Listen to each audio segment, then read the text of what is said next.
Romain, prends le temps de t'installer vraiment, comme si, pendant quelques instants, tout pouvait ralentir autour de toi.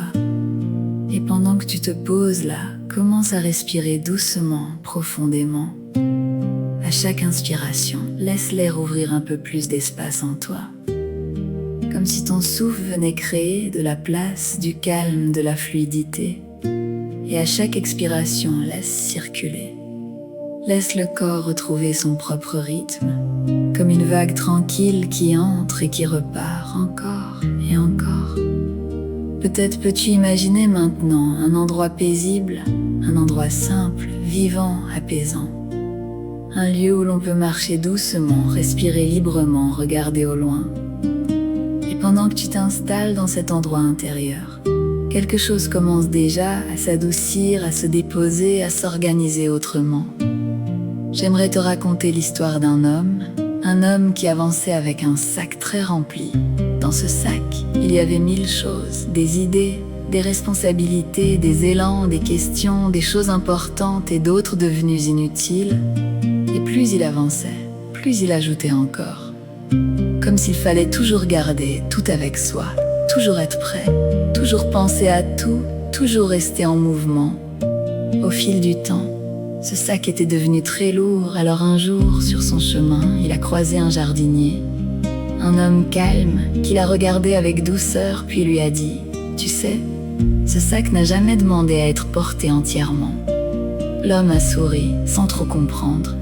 Alors le jardinier l'a invité à s'asseoir près d'un arbre et ensemble, ils ont ouvert le sac. À l'intérieur, il y avait des pierres, beaucoup de pierres. Certaines portaient des mots « urgence »,« tension », distraction, charge, et d'autres n'avaient même plus de nom. Le jardinier a pris une pierre dans sa main et l'a dit « Tu peux garder ce qui t'aide et déposer ce qui alourdit. » Alors l'homme a commencé, une pierre après l'autre, pas vite, simplement. Et à chaque pierre déposée au pied de l'arbre, son souffle devenait plus ample, ses épaules plus souples, son regard plus clair, jusqu'au moment où il s'est rendu compte qu'il marchait mieux. Non pas parce qu'il faisait davantage, mais parce qu'il portait plus justement. Et pendant que tu écoutes cette histoire, Romain, une partie de toi peut déjà reconnaître ce qui mérite d'être gardé et ce qui peut retrouver sa place ailleurs, tranquillement. Je vais te raconter une autre histoire. Celle d'un homme assis au bord d'un ruisseau. Il observait l'eau courir sur les pierres. Par moments, le courant allait vite, très vite. Puis il rencontrait un creux, une courbe, une partie plus large. Et là, l'eau changeait naturellement. Elle devenait plus calme, plus profonde, plus fluide. Cet homme a compris quelque chose ce jour-là. Il a compris que l'eau n'avait pas besoin d'être arrêtée pour devenir paisible. Elle avait seulement besoin d'espace. Et peut-être que l'esprit fonctionne parfois un peu comme cela. Quand tout circule vite, il suffit parfois de créer un peu plus d'espace, un peu plus de souffle, un peu plus de douceur, pour que les choses retrouvent d'elles-mêmes une forme plus tranquille. Alors maintenant, tu peux imaginer en toi ce ruisseau qui s'élargit. Le courant devient plus souple, plus harmonieux. Les pensées trouvent leur mouvement, les sensations trouvent leur place, et tout ton être retrouve un rythme plus apaisé, comme si à l'intérieur, quelque chose savait déjà.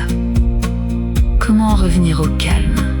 Comment revenir à l'essentiel? Comment relâcher naturellement?